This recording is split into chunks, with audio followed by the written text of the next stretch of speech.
Hi writers, and welcome to week 5. That was fast. We are already in week 5.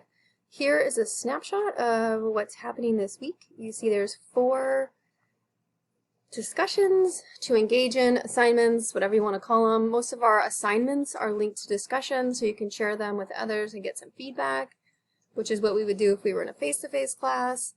But this is a snapshot of what is happening. We are engaging fully in essay number 1. Let's get started. Clicking on our first discussion, we have reading response ideas draft. Keep in mind that this particular discussion, sharing of your drafting of essay number 1 is worth a lot of points. It's 50 points, which is a huge chunk. And the reason that it's worth more points is because it's important. And also because in this class you are learning a few things about writing, and one is adopting a writing practice where you're writing regularly, and the other thing is really embracing the concept of writing as a process. So instead of you get an assignment and you bust out an essay and that's it and you're done, what we're doing is we're learning to embrace or cultivate writing as a process that takes time. So this is a part of the process. What you'll be doing in this particular discussion is brainstorming, getting creative, and having fun, and sharing your ideas. So your task by the end of this unit, by the end of next week, so 2 weeks from now, is your first essay, a 2-page rhetorical analysis of Goldberg's Wild Mind. You can click on the link here for the actual prompt, which I'm not going to go over here, but there are videos I've made that do go over it. Your task, and there's also some sample essays here for you to look at. Keep in mind that there are grading requirements that I'm using as the rubric to grade your piece. But going back just a little bit,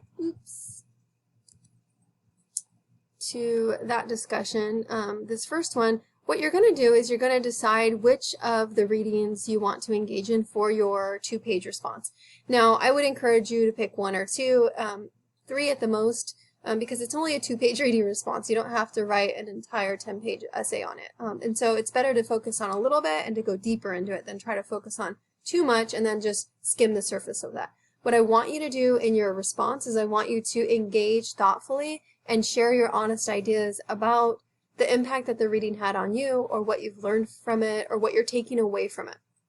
And so you're responding to the reading, but you're also analyzing it rhetorically. For this brainstorming session, I'm asking you to do your reading of the piece or the pieces that you are going to write about in essay 1.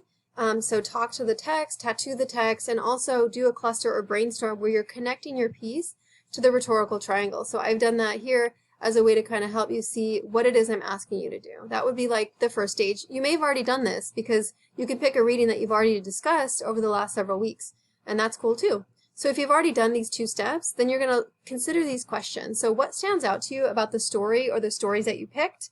What is the story about? And then what do you notice about Goldberg's way of sharing this story? And what I'm really asking is, what do you notice about her rhetoric? What's her tone like? What examples does she give? What is her ethos, pathos, and logos? And so you can be super formal with it, or you can be a little bit more informal with it and just note observations. Make observations about what you see and how it makes you feel. So that's what you're doing here. We have an example of one which is absolutely beautiful, and you can kind of see how this particular writer is engaging in the stories Not Like Therapy and Home, both of those 2 stories from Goldberg. So again, this is just your rough kind of little draft where you're spitting out some ideas, and just keep that in mind. There's a couple questions here when you answer post. So that's what's happening with this particular discussion. The next discussion is going over more readings from Goldberg. Remember, there's usually a chunk of readings in the discussion, but all I'm asking you to do is typically pick 1 and go deeper into that one. So for this one, you're actually going to analyze it rhetorically, and it can be the one that you picked for your essay, so you can allow yourself the opportunity to go further if yours is in this section. But really, you're just getting some practice. This is chapters 25 through 35, pages 91 through 134. And again, you can skim over, but really only deeply engage in the stories that touch you on a profound level, that your mind is just like wanting to eat it up. And so you're going to be looking and practicing the rhetorical framework by considering these particular questions. I am not making sure you answer all these questions when I grade. I'm really just looking to see what your engagement is, and how open you are, and whether or not you're playing and being creative. That's what I am assessing you on. So if you need an example, Pablo posted one here. It's awesome. So that's what's happening in this discussion. Remember, you don't have to critically examine every single chapter in that section. What's more important is that you pick one or two and go more deeply into those ones as you look at the rhetorical framework. Again, all of our discussions are made for us to practice. So here's another chunk, chapters 36 through 43. Again, you're picking one and you're practicing two skills, summary and analysis. So summarizing super specifically only the facts. I will also link here the summary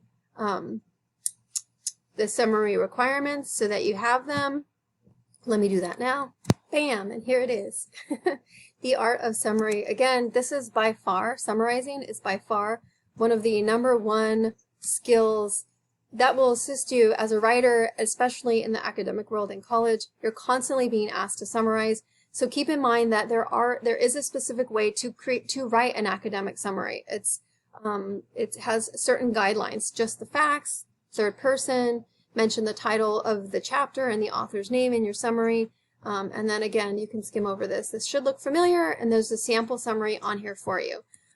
There isn't necessarily one way to write a summary. Some of them may be longer or shorter depending on your purpose, but it's essential that you can recap information without bias. That's the most important part. And then you can jump in the next paragraph, analyzing the rhetoric of the chapter that you picked. Again, just more practice. And if your story falls in this category, then you can use that as an opportunity to push yourself a little bit further. The last assignment or discussion for this week is one more chunk of readings in Goldberg's piece as we near our wrapping up of Wild Mime. It is pages 163 to 194, chapters 44 through 50. In this one, you are going to pick one of the stories from this section after critically skimming over them, the one that just pulls on your heartstrings or gets you thinking, or makes you want to engage, and you're going to pull a golden line from it and share it with us, along with 2 questions that you had while doing the reading. And then you're going to read over the golden lines and questions, post in the discussion board by your peers, and you're going to like or heart a classmate's post. So keep in mind that you can pick any one of the readings from this section and pull any golden line that you want. Don't forget to engage in that critical thinking component by asking 2 questions that popped into your mind in response to this story. That is week 5 in a nutshell, folks. Have a wonderful week. Please post any questions or concerns that you have on our question forum, and enjoy!